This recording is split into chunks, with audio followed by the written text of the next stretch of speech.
BAMS versus BDS versus BPT, इसकी एक video मैंने बनाई थी जिस पे आप लोगों का काफ़ी रिस्पॉन्स आया, बट उस पर कुछ क्वेश्चंस भी आए। बहुत सारा एक क्वेश्चन था जिसमें लिखा हुआ था कि सैलरी कैसे सेम हो सकती है। तो चलो आज इस वीडियो में हम डिटेल में कंपेयर करते हैं कि MBBS versus BDS versus BMS versus BPT में आखिर डिफरेंस क्या है और सैलरी क्या मतलब सेम है या नहीं है, तो उस बारे में भी हम बात करते हैं। मैं बिल्कुल प्रैक्टिकली बात कर रहा हूँ, जो मैं अपने आँखों से देख रहा हूँ, जो मैं ऑब्ज़र्व कर रहा हूँ मार्केट में। ट्रस्ट मी, जो मार्केट में होता है उसे ज़्यादा पता होता है, रेदर कोई बंदा बाहर से बैठ के जज कर रहा हो। तो मैं आपको जो भी बता रहा हूँ बिल्कुल सही बता रहा हूँ, जो मैं देख रहा हूँ।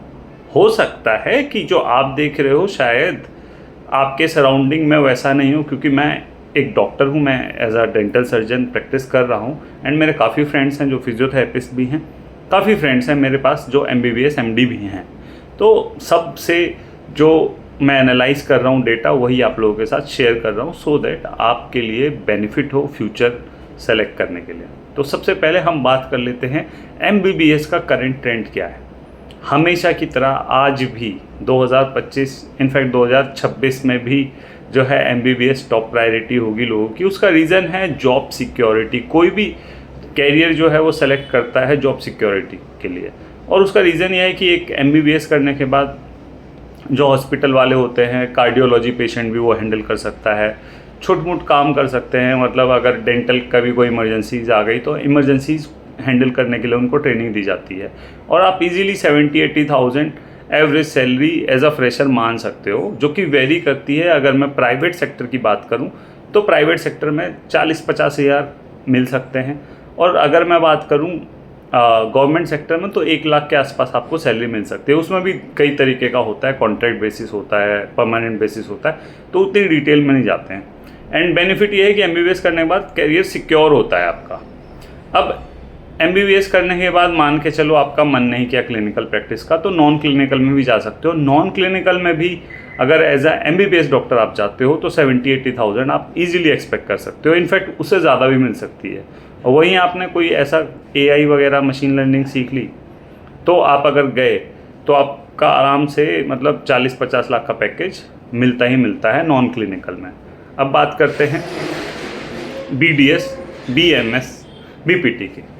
चलो ये तीनों की मैं बात करूं तो डेंटिस्ट्री की अगर मैं बात करूं क्लिनिकल में प्राइवेट में जॉब्स नहीं हैं, ना के बराबर मान के चलो, ठीक है। बहुत कम जॉब्स हैं, अगर हैं भी तो बहुत कम पैसे मिलते हैं उसमें, ठीक है। नॉन क्लिनिकल में जॉब्स हैं। गवर्नमेंट जॉब्स आपको पता है डेंटिस्ट के लिए बहुत कम निकलती है, ठीक है। अगर मैं रेशियो की तुलना करूं, रेशियो मतलब डेंटिस्ट की रेशियो बहुत ज़्यादा है, उस हिसाब से गवर्नमेंट जॉब्स नहीं निकलती है, ठीक है ना। तो अगर जॉब पर्सपेक्टिव से एज ए डेंटिस्ट आप अर्न करना चाहते हो तो इनिशियली नॉन क्लिनिकल जॉब मिलेगी आपको। नॉन क्लिनिकल जॉब इसलिए मिलेगी क्योंकि नॉन क्लिनिकल ही आपके एक सेक्टर बचता है, और उसमें आप 25 से 30 हज़ार की सैलरी एक्सपेक्ट कर सकते हो एज अ फ्रेशर, उससे ज़्यादा नहीं। वो सैलरी नॉन क्लिनिकल की सेम है for BMS doctor and for physiotherapy doctor, because जो कॉरपोरेट होता है उनको इनकी मेडिकल नॉलेज का ज़्यादा यूज़ नहीं होता है। उनके पास खुद की SOPs होती हैं, बस वो उनको थोड़ी थोड़ी ट्रेनिंग देते हैं, थोड़ी थोड़ी ह्यूमन एनाटमी और जो भी मतलब टर्मिनोलॉजीज़ होती हैं उनका आइडिया होता है इन डॉक्टर्स को। तो सैलरी सेम है BDS, BMS, BHMS भी, BPT की भी इन कॉरपोरेट सेक्टर, ठीक है। एज अ फ्रेशर 25 से 30 हज़ार, उससे ज़्यादा एक्सपेक्ट मत करके चलो। अब क्लिनिकल में अगेन BMS और BPT के पास काफ़ी जॉब्स हैं, बिकॉज एज अ BMS वो उनको भी ट्रेन करके वो भी मेडिकल इमरजेंसीज हैंडल कर सकते हैं, तो क्लिनिकली उनको 20 से 25 हज़ार रुपये मिल जाते हैं। फिजियोथेरेपिस्ट को भी सैलरी मिल जाती है 15,000 से 30,000 के बीच में, वेरी करता है, लेकिन उनको मिल जाती है। क्लिनिकल में जॉब्स हैं उनके पास, डेंटिस्ट के पास नहीं है, ठीक है। लेकिन इसका ये मतलब नहीं है कि डेंटिस्ट कम कमाता है, वो अलग चीज़ है कि कमाता बहुत है लेकिन जॉब्स नहीं है। मैं जॉब्स के ऊपर बात कर रहा हूँ, ठीक है। तो ये है सीन। अब बहुत सारे लोगों ने क्वेश्चंस पूछा था, उसमें ये बोला था कि यार फीस में तो बड़ा अंतर है। जी हाँ, फीस में अंतर होगा, लेकिन कोई ये नहीं देखता कि आपने कितने पैसे लगाए। लेकिन ऑब्वियस है कि बीपीटी की भी नॉन क्लिनिकल में बराबर सैलरी है जितनी डेंटिस्ट की है, वेयर एज एमबीबीएस की ज़्यादा है। उसका रीज़न है कि जो एमबीबीएस का बेसिकली जिस तरीके से लोग उनको ट्रीट करते हैं और जो सैलरी मिलती है, बिकॉज उनके पास जॉब्स है, गवर्नमेंट जॉब्स भी है, वो छोड़ देते हैं, रूरल एरिया में नहीं जाते हैं, जॉब्स हैं उनके पास अभी भी, वेयर एज बाकी तीनों तरीके के डॉक्टर्स को जॉब्स नहीं हैं, बहुत कम जॉब्स हैं। ठीक है, अब बीपीटी पे आ जाते हैं, हम नीचे से शुरू करते हैं। पहली चीज़ मैं आपको बता दूं, डॉक्टर में अगर बात करते हैं तो इससे फ़र्क नहीं पड़ता आप कौन सी स्पेशलिटी के डॉक्टर हो, फ्यूचर आपका ब्राइट ही रहने वाला है, आप बहुत कमाओगे।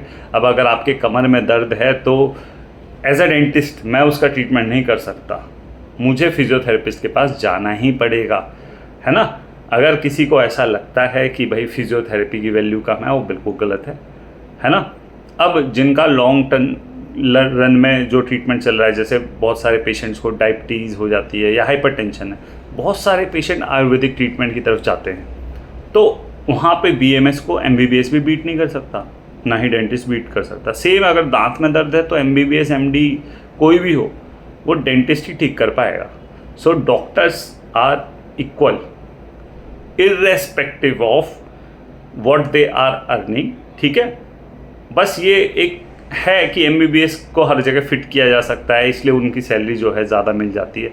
जैसे डेंटिस्ट है, ऐसा नहीं है, डेंटिस्ट को भी ट्रेनिंग करके उनको और चीज़ों में इमरजेंसीज हैंडल करने के लिए हायर किया जा सकता है। But dentist for example are specialized for dental treatment, वो स्पेशलिस्ट डॉक्टर्स हैं। सेम फिजियोथेरेपिस्ट भी स्पेशलिस्ट डॉक्टर है जो कि डील करता है फिजियोथेरेपी एक्सरसाइजेस से, मतलब जिससे आपको बॉडी रिकवर कर सके। Now coming to scope, future कितना है। देखो यार, कहने के लिए तो लोग कहते हैं फ्यूचर डिपेंड नहीं करता है करियर के ऊपर, फ्यूचर डिपेंड करता है आपके ऊपर, आप कैसे अपने फ्यूचर को शेप देते हो। मैं ऐसे ऐसे बीएमएस डॉक्टर को भी जानता हूँ जिनके आज बहुत बड़े बड़े हॉस्पिटल्स हैं, विद इन 10-15 ईयर्स उन्होंने ये ऐसा मुकाम हासिल कर लिया है।